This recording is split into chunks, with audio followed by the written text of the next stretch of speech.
உமக்கு மேல் ஒருவரும் இல்லையே, எல்லோருக்கும் மேலாக உயர்ந்தவர். உமக்கு மேல் ஒருவரும் இல்லையே. அல்லேலூயா, அல்லேலூயா, அல்லேலூயா, ஆமென். அல்லேலூயா, அல்லேலூயா, அல்லேலூயா, ஆமென். ஒருவரால் சிருஷ்டிக்கப்படாமலே தாமாக என்றென்றும் இருப்பவர்.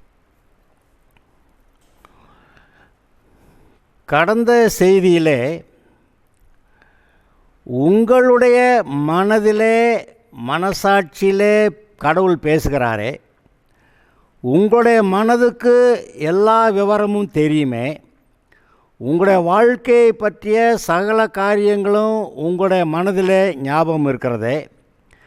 நீங்கள் இந்த பூமியை விட்டு போய் மரித்து பூமியை விட்டு போகிறதுக்கு முன்பாக அந்த மரிக்கும் வரை உங்களுடைய வாழ்க்கையின் சகல காரியங்களும் உங்களுக்கு ஞாபகம் இருக்கிறதே. அதாவது உங்கள் மனதை ஒரு பெரிய ரெக்கார்டர், உங்களுடைய வாழ்க்கை முழுவதையும் குறித்து ரெக்கார்ட் பண்ணி உங்களுடைய மனதுக்குள்ளே இருக்கிறது.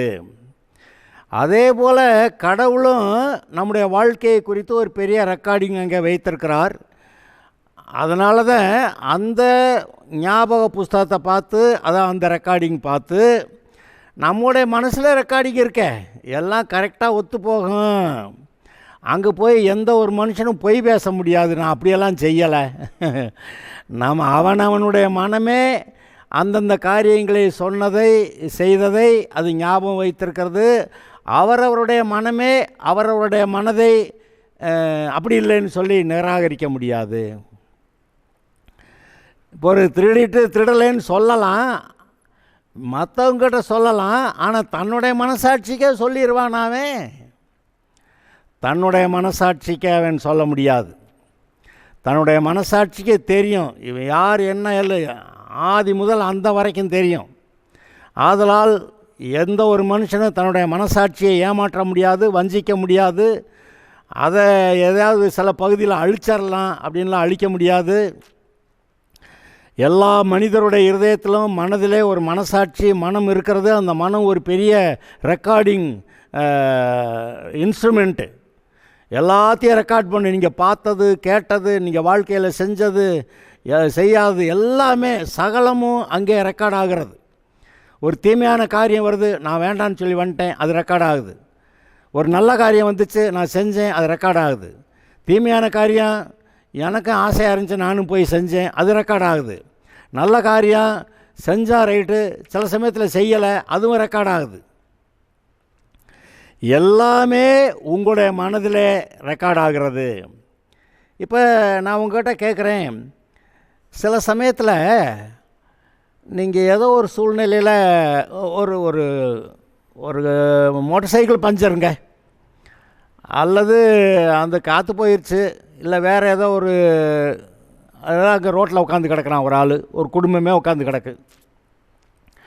அந்த சமயத்தில் நீங்கள் பெட்ரோல் இல்லைனாக்கா உங்கள் வண்டியிலேருந்து கொஞ்சம் பெட்ரோலை போட்டு ஓட்டி விட்டாக்கா வீடு போய் சேர்ந்துருவேன். அல்லது நீ வாயா போந்து பெட்ரோல் வாங்கி தரேன்னு வாங்கிட்டு கொண்டு வந்து விட்டு திருப்பி போகலாம். முடிஞ்சும் செய்யாமல் போனால் பின்னாடி ஒரு நாளில் அன்றைக்கி நம்ம அந்த உதவி செஞ்சுருந்துருக்கலாம், விட்டுட்டோம் பார்த்தியா, நம்ம ஒரு கிறுக்கு வாக்கில் நம்ம இருந்து விட்டுட்டோம் பார்த்தியா அப்படின்னு உங்கள் மனசு உங்களை சொல்லலை. அப்புறம் உதவி செஞ்சுருந்தா நல்ல வேலை, நான் அங்கே இருந்தேன், அந்த இடத்துல அந்த ஆள் ரொம்ப ஏழை, சாப்பிடாம கூட இருந்தான், வயிறு ஒட்டி போய் கிடந்துச்சு, ஆனால் இந்த மாதிரி பிரச்சனையில் மாட்டிக்கிட்டேன். அந்த சமயத்தில் நான் அங்கே இருந்து ஒரு ஐடியா கொடுத்து அந்த பிரச்சனையிலேருந்து அவனை காப்பாற்றி விட்டேனாக்கும் அப்படின்னு நினைக்கிறப்போ உங்கள் இருதயம் உங்களை பற்றி சந்தோஷப்படலையா? உங்களுடைய கடந்த காலங்கள் எல்லாம் ஞாபகம் இருக்கிறது. நீங்கள் மறந்து விட்டது என்று நினைக்கிறது கூட உங்களுடைய மனதில் ஞாபகம் இருக்கிறது. மறந்துருச்சுன்ட்டு அப்புறம் திடீர்னு ஞாபகம் வந்துடும். அதுபோல் எல்லாமே இருக்கிறது. கான்ஷியஸ் சப்கான்ஷியஸ்ன்னு சொல்லுவாங்க. அந்த நினைவு மண்டலத்துக்கு கொஞ்சம் கீழே உள்ளுக்க இருக்குது சப்கான்ஷியஸ் அப்படி சொல்லுவாங்க. அன்கான்ஷியஸ் நம்ம யாருன்னு அப்படி உணர்ச்சி இல்லாமல் கிடக்கிறான் அன்கான்ஷியஸ், அது வேறு. சப்கான்ஷியஸ் நம்ம சில காரியங்களை ஞாபகம் இல்லை, ஆனால் உள்ளுக்க விவரம் இருக்குது. ரைட்டு, அதெல்லாம் இருக்கட்டும். இப்போ இந்த மனம் உங்களுக்குள்ளே இருக்கக்கூடிய மனம், அது எது? உங்களுடைய ஆவி. உங்களோட ஆவிக்கு ஒரு மனம் இருக்கிறது. அந்த மனதில் நம்முடைய வாழ்க்கையிலே நடந்த சகல காரியங்களும் ஞாபகம் இருக்கிறது. அது மட்டுமா? நான் சொன்னேன், கடவுள் உங்கள்கிட்ட பேசுகிறாரு, உங்கள்கிட்ட உங்கள் மனசாட்சி மூலமாக பேசுகிறாரு. அதனால் உங்கள் மனதில் பேசுகிற கடவுளுக்கு கீழ்ப்படிங்கன்னு சொல்லுவேன். அப்புறம் அட்லீஸ்ட் உங்கள் மனசுக்காக நீங்கள் கீழ்ப்படிங்க. உங்கள் மனசு சொல்லுதில்ல ஒழுங்காக இருக்கணும்னு. அப்போது உங்களுடைய மனதுக்கு கூட நீங்கள் கீழ்ப்படிய மாட்டிங்களா? இன்றைக்கும் கூட தங்களுடைய மனசாட்சியை மீறித்தான் அநேகர் பாவம் செய்கிறார்கள். இது போகக்கூடாது, இது செய்யக்கூடாது அப்படி மனசாட்சி சொல்லுது. ஆனால் மீறி தான் அந்த தப்பான காரியத்தை செய்கிறாங்க. யாரும் எனக்கு தெரியாமல் பாவம் செஞ்சுட்டேன் அப்படிலாம் யாரும் சொல்ல முடியாது. அவரவருடைய மனது சொல்லுகிறதை மீறித்தான் ஒரு காரியத்தை செய்கிறாங்க. அதனால் கடந்த செய்தியில் சொல்லிக்கிட்டு இருந்தேன், உங்கள் மனசுக்காவது நீங்கள் அடங்கி கீழ்ப்படிஞ்சு ஒழுங்காக இருங்க அப்படின்னு சொன்னேன். ஏன்னா கடவுள் நம்மளோட பெரிய ஆள், அவர் நியாய தீர்ப்பு கொடுப்பார். அப்போ நம்ம பரலோகம் போகணும், நரகம் போகக்கூடாது. அதனால தான் அவர் சொல்கிறாரு, இது நாள் வரைக்கும் போனது போகட்டும், இனிமேல் நீ ஒழுங்காரு, நான் உன்னைய பழைய பாவத்தெல்லாம் மன்னிச்சிடுறேன், இன்னுமே உன்னை பரலோகம் கொண்டு போய் சேர்க்குறேன், உன்னை ஆசீர்வதிக்கிறேன் அப்படி சொல்கிறார். சரி, இதை இன்றைக்கு நான் இன்னும் ஒரு காரியத்தை நான் சொல்ல வருகிறேன். நிச்சயமாகவே இந்த உயிர் இருக்கிறது. அதாவது இந்த பூமியில் இப்போ நமக்கு 70 வயது 80 வயது 90 வயது, ரொம்ப போனால் 100 வயது, எங்கேயோ ஒருத்தர் 105 110 வயது இருக்காங்க. 120 யாரோ ஒருத்தர் 123 வயதில் எங்கேயோ இருக்கிறாங்கன்னு ஒரு செய்தி வந்துருந்துச்சு. அதெல்லாம் உலகத்திலே வினோதமான செய்திகள். அப்புறம் கிரேக்க அலெக்சாண்டர் படையெடுத்து வந்துட்டு திரும்பி போகிறப்ப இமயமலை பகுதிகளில் ஒரு கூட்டம் நின்றுட்டாங்களாம். அவங்க மலையிலே குடியிருந்து மற்ற உலகத்து மக்களோட கூட ரொம்ப தொடர்பு இல்லாமல் இருந்திருக்காங்க. நல்ல மனுஷராக இருந்திருக்காங்க. இந்தியன் பாஸ்போர்ட் வச்சுருக்குறாங்க. வயசு கேட்டால் 137.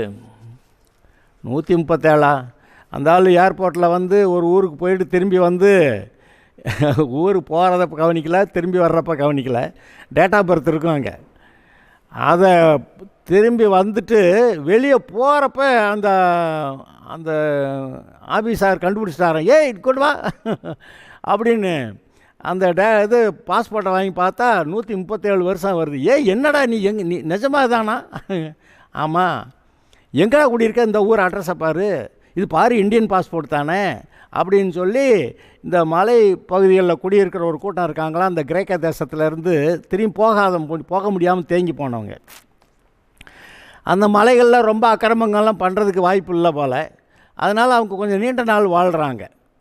பாருங்க, மனுஷன் உண்டாக்கப்பட்டது சாகிறதுக்காக இல்லை. ஆனால் பிசாசோடைய பேச்சை கேட்டு பாவம் செஞ்சு செத்து போகிறான். முதல்ல அவனுடைய மனதில் ஒரு மரணம் வருகிறது, ஆவிக்குரிய மரணம் வருகிறது. பிறகு சரீரத்தில் மரணம் வருது. ஆனால் அந்த பாவம் பெருக பெருக பெருக வாழ்நாள் குறைகிறது. மனித வாழ்க்கையிலே பாவம் பெருக பெருக பெருக வாழ்நாள் குறைகிறது. முதல்ல ஆதாம் 930 வருஷம் உயிரோடு இருந்தான்னு போட்டிருக்கு. அப்புறமேலு பாவம் ரொம்ப பெருகணுன்னு 120 வருஷம்தான்னு கர்த்தர் சொல்லிட்டாரு. அப்புறமா இந்த இஸ்ரவேல் ஜனங்கள் பண்ண அக்கிரமத்தை பார்த்தோன்னே 70 80 போ தொலைவோ அப்படின்ட்டாரு. அதனால் பொதுவாக 70 80 வரைக்கும் இருக்கிறாங்க. ஆனாலும் இன்றைக்கும் கொஞ்சம் அதிகமாக குடியிருக்கிற உயிரோடு இருக்கிறவங்க இருக்க தானே செய்கிறாங்க. மனசு நல்லா இருந்தால் வாழ்க்கை நல்லா இருக்கும். மனசு நல்லா இருந்தால் சரீரம் சுகமாக இருக்கும். அதனால் மனம் எப்படியோ அவனுடைய வாழ்க்கை எப்படியே அப்படியெல்லாம் சொல்கிறான். இந்த மனம்ங்கிற மாதிரில இது எவ்வளோ பெரிய விஷயம். உங்களுடைய மனம் சுகமாக இருந்தால் சரீரமும் சுகமாக இருக்கும். ஆனால் மனதில் தான் நம்ம ஆத்திரம், கோபம், வைராக்கியம், வெறி, அவனை பிடுங்கு இதை உழி. சரி, உங்களுடைய மனம் ஒன்று இருக்கிறது. அந்த உங்களுடைய மனதுக்கு நீங்கள் அடங்கி கீழ்ப்படிஞ்சாவே நீங்கள் கடவுளுடைய வழியில் நடந்துருவீங்க, நீங்கள் பரலோகம் போயிடலாம் அப்படிலாம் சொல்லிக்கிட்டு இருந்தேன். இப்போ நான் இன்னொரு விஷயம் சொல்கிறேன். மனம் இருக்கிறதை குறித்து இன்னும் சில காரியங்களை நான் சொல்லுகிறேன். மனம்னாக்க நீங்கள் ஒரு ஆவி. Man is a spirit having a soul living in a body. திரும்ப சொல்கிறேன், man is a spirit having a soul living in a body. ஆவி ஆத்மா ரெண்டையும் பொதுவாக ரெண்டையும் ஒரே வார்த்தையில் சொல்கிறது வழக்கம். ஆனால் மனுஷன் ஆவி, அவனுக்கு ஒரு மனம் இருக்கிறது, சோல், ஆத்மா. மனிதன் ஆவியாக இருக்கிறான், அவனுக்கு ஒரு மனம், ஆத்மா இருக்கிறது. அந்த ஆத்மாவை உடைய மனது இருக்கக்கூடிய இந்த ஆவி மனிதன் இந்த சரீரத்துக்குள்ளே குடியிருக்கிறான். அதான் மனுஷனை பற்றி ஒரு டெஃபினிஷன். மனுஷன் யாரையா? அவன் ஒரு ஆவி, அவனுக்கு ஒரு மனசு இருக்குது. அவன் இந்த சரீரத்துக்குள்ளே குடியிருக்கான். எவ்வளோ நாள் குடியிருப்பான்? அது ஒரு குறிப்பிட்ட காலம். அந்த குறிப்பிட்ட காலம் வந்தோன்னா வயசானவொன்னே ஏதாவது வியாதி வந்து இல்லாட்டி தடுக்கி விட்டு விழுந்து ஆக்சிடென்ட் ஏதோ போட்டுன்னு போயிடுறான். நல்லா சுகமாகவே இருந்து 1000 வருஷம் இங்கே யாராவது இருக்காங்களா? இல்லை. ஆனால் சாகாமல் இருக்கிறதுக்கு தான் மனுஷன் உண்டாக்கப்பட்டவன். ஆனால் மனிதனுடைய வாழ்க்கையில் பாவம் நுழைஞ்ச ஒரு பாடு சாவு வந்துருச்சு. இப்போ இன்றைய நிலைமையில் உலகத்து மக்கள் சரீரத்தை தான் பார்க்குறாங்க. நீ யாருன்னா உன் சரீரத்தை, அவங்க சரீரத்தை மட்டும்தான் பார்க்குறாங்க. அவன் புத்தி நல்லவன் கெட்டவன் அது வேற. சரீரத்தை மட்டும் பார்க்குறாங்க. சரீரத்தை ஃபோட்டோ எடுத்து வச்சுக்கிறாங்க. அங்கே இப்போ அடையாள அட்டை, ஆதார் அடையாள அட்டைக்கு ஃபோட்டோவை தான் வைக்க முடியும். என் மனசையாக கொண்டு போய் அங்கே வைக்க முடியும்? அது வைக்க முடியாது. அதனால் இந்த உலகத்து மக்கள் நம்முடைய சரீரத்தை, நம்ம ஃபோட்டோவை, அதை தான் பார்க்குறாங்க. ஆனால் உள்ளே இருக்க ஆவியை பார்க்குறதில்ல. ஆவி இருக்குன்னு, அது எப்படி நிலைமையில் இருக்குன்னு அவங்கவுங்களுக்கு தெரியும். அப்போ இந்த ஆவி இருக்கிறது அப்படின்னு சொல்லி உணர்ந்து நம்முடைய வாழ்க்கையில் ஒழுங்காக நடக்கணும்னு கடவுள் நம்முடைய உள்ளத்தில் பேசுகிறத கேட்டு நடக்கணும்னு இருக்குது. இங்கே கதையை கேளுங்க. இந்த அரசாங்கம் சொல்கிற சட்டத்துக்கு கூட கீழ்ப்படிய மாட்டேங்கிறான்.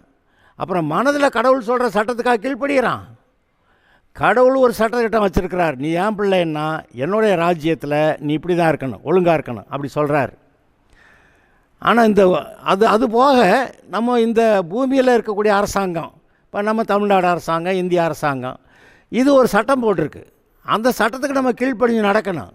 அப்படி கீழ்ப்படிஞ்சு நடக்கலைன்னா நம்மளை பிடிச்சி ஜெயிலில் போட்டுருவாங்க.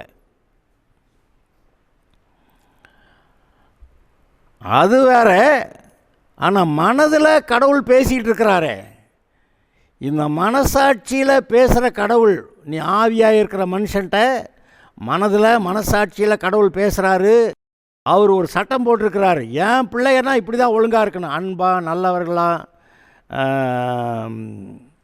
இருக்கணும் அப்படின்னு அவர் சத்தியத்தில் நடக்கிறவர்களாக இருக்கணும், பொய்யில் போகக்கூடாது அப்படின்னு சொல்லி சத்தியவான்களா, அன்பானவர்களா, நல்லவர்களா, இரக்கமுள்ளவர்களா, உதவி செய்கிறவர்களா, தேசத்தில் சமாதானத்தை நிலைநிறுத்துகிறவர்களா அப்படி இருக்கணும்னு அவர் கேட்குறாரு. அது எல்லாமே நம்முடைய மனதில் தான் தெரியுது. அதை விட்டு நம்ம கொஞ்சம் விலகுனாக்க என்ன சங்கதி அப்படி கேட்குறாரு. ஏன் விலகுற? ஏன் கெட்ட வழியில் போகிற? ஏன் துன்மார்க்கரோட போகிற? அவன் கொலைகாரன், குடிகாரன், அவனோட சந்தை நீ அப்படி ஆயிடுவ. அவன் கெட்ட வார்த்தை பேசுவேன், நீ அப்படி ஆயிடுவ.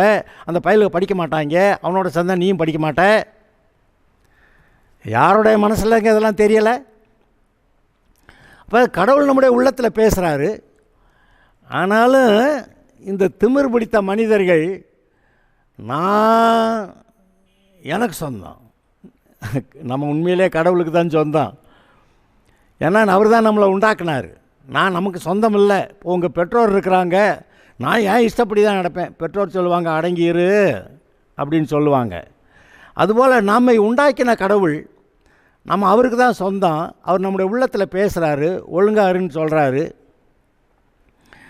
ஆனால் பொதுவாக மக்கள் என்னுடைய இஷ்டத்துக்கு நான் வாழ்வேன், கணவன் மனைவி கூட சேர்ந்து ஒழுங்காக சமாதானமாக வாழ முடியாத அளவுக்கு அம்புட்டு குஸ்தி சண்டையெல்லாம் வருது. பெற்றோருக்கு பிள்ளைகளுக்கு அம்புட்டு பிரச்சனையாக இருக்குது. இந்த அப்பாங்களே இப்படி தான், ஒன்று நம்ம எது காட்டாலும் வாங்கி கொடுக்க மாட்டேன்றாங்க அப்படி இந்த பயலுக்கு சொல்கிறாங்க. கொடுமையாக இல்லை? அப்போ எவ்வளோ வித்தியாசங்கள். அவங்க இஷ்டத்துக்கு வாழணும்னு நினைக்கிறாங்க.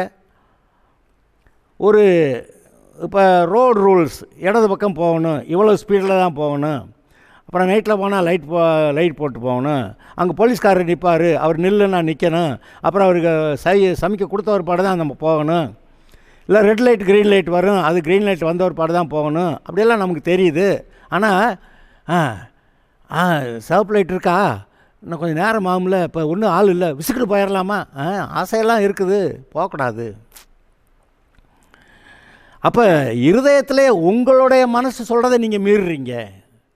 உங்களுடைய மனசு சொல்கிறத மீறி, அது மூலமாக கடவுள் சொல்கிறத மீறி, கடவுள் தான் சொன்னார் ரூல் படி போகணுன்னு, அந்த மனசு என்ன பண்ணுது, மீறுது. அப்போ உங்கள் மனசையும் மீறி, கடவுள் உங்கள்கிட்ட பேசுனதையும் மீறி அங்கே அந்த போகிறீங்க.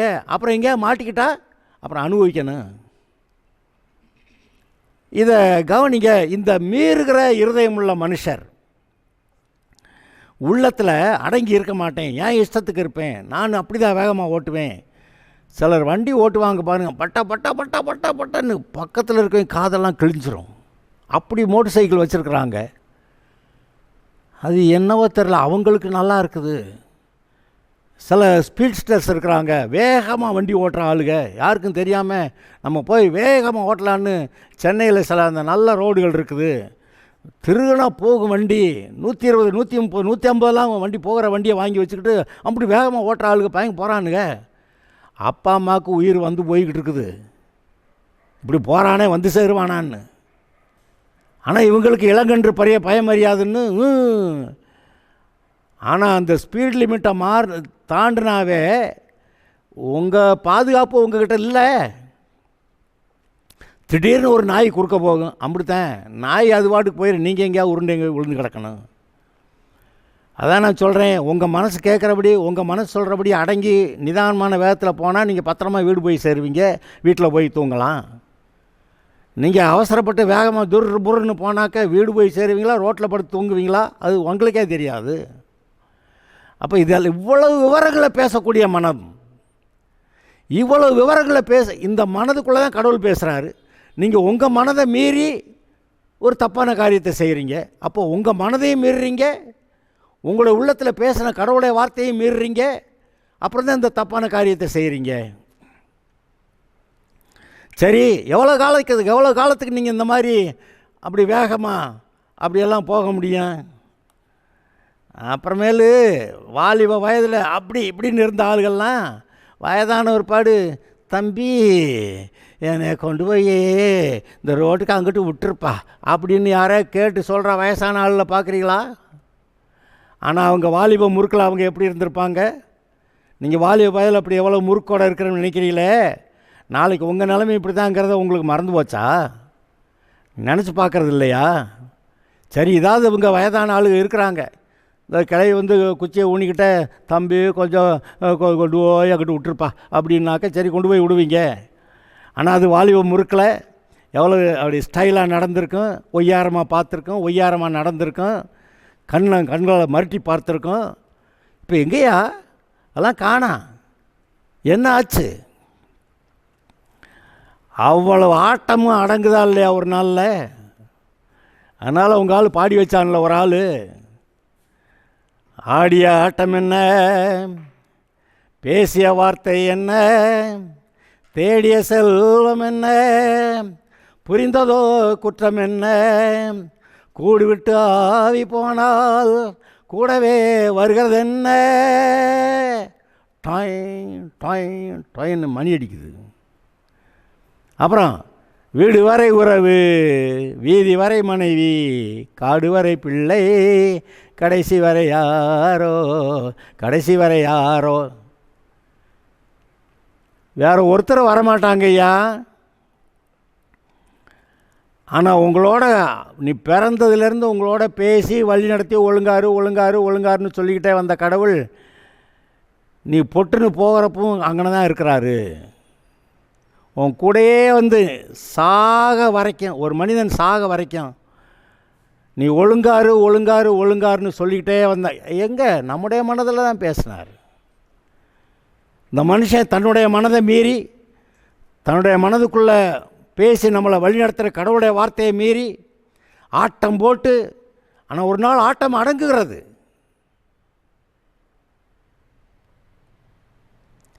சிலருக்கு விபச்சாரம் பண்ணணும், வேசித்தனம் பண்ணணும். பைபிளில் ஒரு வரி இருக்குது, விபச்சாரத்தில் கிழவியானவளை அப்படின்னு ஒரு வார்த்தை இருக்குது. அப்புறம் விபச்சாரம் பண்ண சொல்லுங்க பார்க்குறேன்.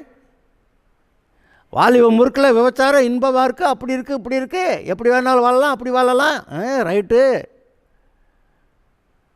அந்த விபச்சாரக்காரனுக்கு மனசாட்சி நல்லா இருக்காது, துர்மனசாட்சி, கெட்ட மனசாட்சி. அதனால் அவன் நிம்மதியாக இருக்க முடியாது. ஆனால் அவனுடைய மனதில் நான் சொன்ன மாதிரி எல்லா ரெக்கார்டிங்கும் இருக்குது, வாழ்க்கையெல்லாம் அப்படி இருக்குது. ஆனால் நம்ம ஒழுங்காக வாழணும். கடவுள் நம்மகிட்ட பேசுகிறாரு, ஒழுங்காருன்னு பேசுகிறாரு, நம்மளை வழி நடத்துகிறேங்கிறாரு. ஆட்டம் ஒரு நாள் அடங்கும். ஆடிய ஆட்டம் என்ன, பேசிய வார்த்தை என்ன, தேடிய செல்வம் என்ன. தேடிய செல்வமெல்லாம் வராது. எவ்வளோ வீராப்பு பேசுனீங்க, இப்போ வீராப்பு பேச முடியுமா? எவ்வளவு லஞ்சம் ஊழல் கொள்ளையடித்து செல்வத்தை சேர்த்திங்க, கொண்டு போக முடியுமா? நீங்கள் ஒருவேளை 500 பவுன் நகை செஞ்சுருக்கலாம், போகிறப்ப எத்தனை பவுன் கொண்டு போவீங்க? ஒரு 10 பவுனை, ஐயா இந்த பொண்ணுக்கு, இந்த லேடிக்கு நகை ரொம்ப பிரியம், இந்த நகை ரொம்ப பிரியம், அதனால் அது போட்டு புதைச்சிடலாம் அப்படின்னு போட்டு புதைச்சா, ராத்திரியில் எவனா அந்த 10 பவுன் நகையை போட்டு புதைச்சிருக்காங்கன்னு சொல்லிட்டு தோண்டி எடுத்துகிட்டு போக வந்துடுறான்ல. அந்த 10 பவுனை கூட கொண்டு போக முடியலங்க. என்ன கொடுமையாக இருக்குது. எவ்வளோ கஷ்டப்பட்டு எம்பிட்டு ஏமாற்றி, அம்பிட்டு கொள்ளையடித்து, இம்பிட்டு நகை சேர்த்தேன் எல்லாம் சொல்லி, இப்போ என்ன, what are we going to take, எதை கொண்டு போக போகிறோம்? ஏசுனார் ஒரு நாள் சொன்னார், ஒருவன் இந்த உலகம் முழுவதையும் ஆதாயப்படுத்தி கொண்டாலும், அதாவது இந்த உலகம் முழுசுமே சம்பாரிச்சிட்டான்னு வச்சுக்கிடுவோம். இப்போ நம்ம இந்த திண்டுக்கல்லில் இருக்க ஒரு ஆள் ரொம்ப சம்பாரித்த திண்டுக்கல்லையே மொத்தமாக விலைக்கு வாங்கிட்டாங்க அப்படின்னு வச்சுக்கிடுவான். உலகம் முழுவதையும் ஆதாயப்படுத்தினாலும் தன் ஜீவனை நஷ்டப்படுத்தினால் அவன் செத்து பரலோகம் போகாமல் அவன் நரகம் போகிறவனாக இருந்தால் அவனுக்கு லாபம் என்ன? அவனுக்கு என்ன கிடைக்கும்? அவனுக்கு என்ன லாபம்? மனுஷன் உலகம் முழுவதையும் ஆதாயப்படுத்தினாலும் தன் ஜீவனை நஷ்டப்படுத்தினால் அவனுக்கு லாபம் என்ன? ஆண்டவர் லாப நஷ்ட கணக்கு பார்க்குறாரு. ஒரு வியாபாரி லாப நஷ்ட கணக்கு பார்க்காம இருப்பானா? அதுபோல் எந்த ஒரு மனுஷன் லாப நஷ்ட கணக்கு பார்க்காம வாழ்க்கையை நடத்தலாமா? இந்த வாழ்க்கையில் இந்த மாதிரி காரியங்கள்லாம் நற்காரியங்கள் செஞ்சுருக்கேன், கடவுள்கிட்ட நல்ல பேர், இந்த காரியங்களாம் துன்மார்க்கமானது, என்னை அங்கே மாட்டி விட்டுரும் அப்படின்னு நினைக்கிறப்ப லாப நஷ்ட கணக்கு இருக்கிறது. அங்கே ஒரு கூட்டம் இருக்குதுங்க, நீ எத்தனை நன்மை செஞ்ச எத்தனை தீமை செஞ்சான்னு பார்த்து பார்த்து அப்புறம் நிறுவையில் துன்மார்க்க அதிகம்னா போ நரகத்துக்கு, நல்லது அதிகம்னா போ பரலோகத்துக்கு, அப்படி சொல்கிற ஒரு கூட்டமும் இருக்குதுங்க. ஆனால் கடவுள் அப்படியா கணக்கு பார்ப்பாருன்னு நினைக்கிறீங்க? நான் கேட்குறேன், உங்கள் அப்பா அம்மா இருக்கிறாங்க, இன்னுமே ஒழுங்காடான்னு சொல்கிறாங்களா, இல்லை தானே அடிக்கடி கொஞ்சம் கொஞ்சம் பாவம் செஞ்சுக்கான்னு சொல்கிறாங்களா? உங்கள் அப்பா அம்மாவே அப்படி சொல்ல மாட்டாங்க. அப்போ நல்லது செஞ்சால் நல்லவன் அப்படியெல்லாம் இல்லை, ஒழுங்காக இருக்கணும். ஏசுநாட்டை வந்தீங்கன்னா அவருக்கு சொல்லுவார், இனி பாவம் செய்யாதே. இவ்வளவு நாளாக நீ என்னமோ செஞ்சேன் போனேன் வந்தேன்னு சொல்லுவேன், ஆனால் இனி பாவம் செய்யாதே. நான் இப்போ ஒரு கேள்வி கேட்குறேன், நன்மையை தீமையை செஞ்சு நிறுத்து பார்க்குற மாதிரி கடவுள் இருப்பாரா? இல்லை அவர் பரிசுத்தார், அதனால் நம்ம பாவம் செய்யக்கூடாது, இனி பாவம் செய்யாதுன்னு சொல்லுவாரா? எது சரியாக இருக்கும்னு நீங்களே நினைக்கிறீங்க? உங்கள் மனசு என்ன சொல்லுதுன்னு சொல்லுங்கள். இன்றைக்கி 10 நல்ல காரியம் செஞ்சுட்டு அங்கே போய் ஒருத்தியை அடுத்த நாள் கெடுத்துட்டு, அப்போ நிறுத்து பார்த்தாக்க 10 நல்லது, இங்கே ஒருத்தியை கெடுத்தது 1 தான், அதனால் மீதி 9 அதிகம், அதனால் பரலோகமா? இல்லையே ஐயா, இப்படி நிறுக்க முடியாதே. ஆனால் கடவுள் கேட்குற ஒன்று இருக்குது, நீ இது நாள் வரைக்கும் விவரம் தெரியாமல் இருந்துட்டேன்னு சொல்லுவேன். இப்போ நான் சொல்கிறேன், அதெல்லாம் பழசெல்லாம் விட்டுறேன், பழைய பாவங்களை நான் நினைக்காம கூட இருக்கேன். ஆனால் இனிமேல் பாவம் செய்யாதே, இனி பாவம் செய்யாதே. பைபிளில் ஒரு சம்பவம் எழுதியிருக்கு. இந்த இயேசுநாதர்கிட்டே குற்றம் பிடிக்கிறதுக்காக இந்த இயேசுநாதர் கூடுமானவரை எல்லாத்தையும் காப்பாற்றி விடுவார். இந்த குற்றம் அந்த குற்றம்னு வந்தாலும் சரி, மனம் திரும்புகிறேன், இனிமேல் ஒழுங்காக இருக்கேன்னா இவர் மன்னிக்கணும்பார். ஆனால் அந்த ஊர் ஆளுக இந்த குற்றம் செஞ்சுருக்கிறா, அதனால் இவளுக்கு இந்த தண்டனை அப்படின்னு சொல்லுவாங்க. இந்த இயேசுநாதர்கிட்ட குற்றம் பிடிக்கணும்னு இந்த லேடியை பிடிச்சிட்டு வந்திருக்கிறாங்க. இவளை கையும் மெய்யுமாக விபசாரம் பண்ணுறப்ப பிடிச்சான். இப்போ நம்ம நாட்டு சட்டப்படி கல்லெறிஞ்சு கொல்லணும்னு போட்டிருக்கு, நீங்கள் என்னையா சொல்கிறீங்க அப்படின்னு கேட்டால் இவருக்கு காப்பாற்றணும்னு ஆசை. ஆனால் இவங்க சட்டப்படியும் ஊர் சட்டப்படியும் இருக்குது. அப்போ என்ன செய்கிறது யோசித்து பார்த்தாரு. அப்புறமேலு அவர் இன்னொரு கேள்வி, ஏன்டா விபச்சாரத்தில் ஒருத்தி மட்டுமா இருந்தால் கூட ஒருத்தன் இருந்திருப்பான்ல, அவனை ஏன்டா கொண்டு வரல, அதையும் கேட்டிருப்பார். அடுத்து இன்னொரு ரொம்ப தெளிவாக கேட்டாங்க காரியம், பாவமே செய்யாதவன் கல்லை விட்டு இவன் மேலே ஏறி அதுக்கப்புறம் மற்றவங்களாம் கல்லை விட்டு எறிங்க அப்படின்னு சொன்னார். பாவமே செய்யாதவனா? இப்போ தான் நான் சொன்னேனே, அவன் மனசுக்குள்ளே அவன் என்னென்ன பாவம் செஞ்சான்னு உள்ளுக்க ரெக்கார்டாகி அப்படியே பத்திரமா அழியாமல் இருக்குது. நம்ம கம்ப்யூட்டர்லெல்லாம் ஏதாவது பத்திரம் பண்ணி சேவ் பண்ணி வச்சுருந்தாக்க அது திடீர்னு என்னத்தை ஒன்று நோண்டி விட்டாங்க, அவங்க எல்லாம் போயிடுச்சுங்க அப்படிம்பாங்க. ஆனால் உங்கள் மனசு உங்கள் மனதில் இருக்க கம்ப்யூட்டர் இருக்கே, இது எதையுமே அழிக்க முடியாது. அது உள்ளதான் நிற்கும், தேவையானப்போ வரும். அப்போ அதனால தான் சொன்னேன், ஆடி ஆட்டம் என்னெல்லாம் ஆடாத, ஆட்டம் அடங்கும். நான் இப்போ சொல்கிறேன், இதை கேட்டுக்கிட்டு இருக்கிற உங்களோட வீராப்பு பேசி கொண்டு இருக்கிற உங்களிடத்துல பேசுகிறேன், உங்களுடைய ஆட்டமும் ஒரு நாள் அடங்கும். அதனால தான் யாராவது இறந்துட்டாங்கன்னா கல்லறையில் அடக்கம் பண்ண போகும்போது இனிமேல் நம்ம ஒழுங்காக இருக்கணுங்க அப்படி நினச்சிக்கிட்டு வருவாங்க நிறைய பேர். ஒழுங்காக இருக்கணும். அப்போ அந்த காரியங்களெல்லாம் நம்முடைய இருதயத்தை ஒழுங்குபடுத்துறதுக்கு தூண்டுகிறது. கடவுள் தூண்டுறாரு. நம்ம அதெல்லாம் கேட்டு அடங்கி இருந்தால் அந்த நியாய தீர்ப்பு வருங்க. நான் ரொம்ப கெட்டிக்காரன்னு எவ்வளோ நாளைக்கு வீராப்பு பேச முடியும்? ஏன் பெரிய பெரிய அரசியல்வாதிகள், பெரிய பெரிய நடிகர்கள், பெரிய பெரிய சயின்டிஸ்ட்டு, பெரிய பெரிய தேசத்தை ஆள்றவங்க, அவங்கெல்லாம் ஒரு காலத்தில் வேகமாக வீராப்பு பேசி அப்படி இப்படி நாம் அப்படி ஆக்கணும் எல்லாம் சொன்னாங்க. ஆனால் வயது ஆக ஆக ஆக நமக்கு முடியலைங்க. அப்புறம் வேறு யாருடைய உதவியாவது தேட வேண்டியிருக்கு. மற்றவர்கள் உதவி இல்லாமல் இவங்களால் வாழ முடியல, அப்படி போயிடுது. வயதான காலத்தில் மருந்து வேணும், டாக்டர் வேணும், உதவி செய்கிறதுக்கு ஆள் வேணும், அந்த ஆள் தேட வேண்டியிருக்கு. அது இப்போவே நினச்சி பார்த்து நாம் நம்முடைய வாழ்க்கையை ஒழுங்காக்கி கடவுள் முன்னாடி நம்ம உத்தம இருதயத்தோடு வந்தால் அவர் நம்மளை மன்னிக்க ரெடியாக இருக்கிறாரு. ஆனால் இனிமேல் பாவம் செய்ய முடியாது. பாவம்னு என்ன? உங்கள் மனமே எதை குற்றம்னு சொல்லுதோ அதை நீங்கள் செஞ்சால் அது பாவம். இது எங்கேயோ அரசியல் அமைப்பு சட்டத்தெல்லாம் தேடி போக வேண்டியதில்லை. உங்களுடைய மனதில் எதோ குற்றம் நினைக்கிறீங்களோ அதை நீங்கள் செஞ்சால் அது பாவம். அதனால் உங்களுடைய மனது உங்களை கிளியர் பண்ணட்டும். வேறு யாரும் குற்றம் சொல்கிறதெல்லாம் அது வேறு பக்கம் அடுத்தது. உங்கள் மனது உங்களை கிளியர் பண்ணட்டும். உங்கள் மனது நீ உங்களை யோக்கியன்னு சொல்லட்டும், நான் நல்லவேன்னு சொல்லட்டும். அப்படி நடக்கணுன்றார். இதுக்கு முன்னாடி போனதை விட்டுறேங்கிறார். இனிமே ஒரு புது வாழ்வு இருக்கிறது. அவர் சொல்லுகிறார், நீ இடத்துல வா, இயேசுவின் ரத்தம் உன்னை கழுவும், உன்னை பரிசுத்தமாக்கும், உன்னை கடவுளுடைய பிள்ளை ஆக்கும், நீ மரிக்கிற நாளில் நரகம் இல்லை பரலோகம் போகலாம் அப்படின்னு சொல்லுகிற கடவுள் நமக்கு இருக்கிறார். இதெல்லாம் கேட்குறீங்களே, உங்கள் மனதுக்குள்ளே நிதானித்து பாருங்கள். சொல்லப்படுகிற காரியங்கள், இப்போ நம்ம கேட்குற காரியங்கள் சரியாக தப்பாக நீங்களே நிதானித்து பாருங்கள். உங்கள் மனதுக்கு தெரியும், நான் சொல்கிறதெல்லாம் 100க்கு 100 சரின்னு தெரியும். அதனால் உங்களுடைய மனதில் பேசுகிற கடவுளுக்கு அடங்கி கீழ்ப்படிந்திருங்கள். ஆட்டம் போட்டால் ஒரு நாள் ஆட்டம் அடங்கும். ஆனால் உண்மையிலே நல்ல மனதோட நல்லவர்களா, அன்பானவர்களா, இரக்கமுள்ளவர்களா அப்படி இருக்கிறது எவ்வளோ நல்லாயிருக்கும். இந்த இயேசுவை ஏற்றுக்கொண்டு மனம் திரும்பினவர்களாய் இயேசுவை ஏற்றுக்கொண்டு ஆண்டவருடைய பிள்ளையாக வாருங்கள். கர்த்தர் உங்களை ஆசீர்வதிப்பார்.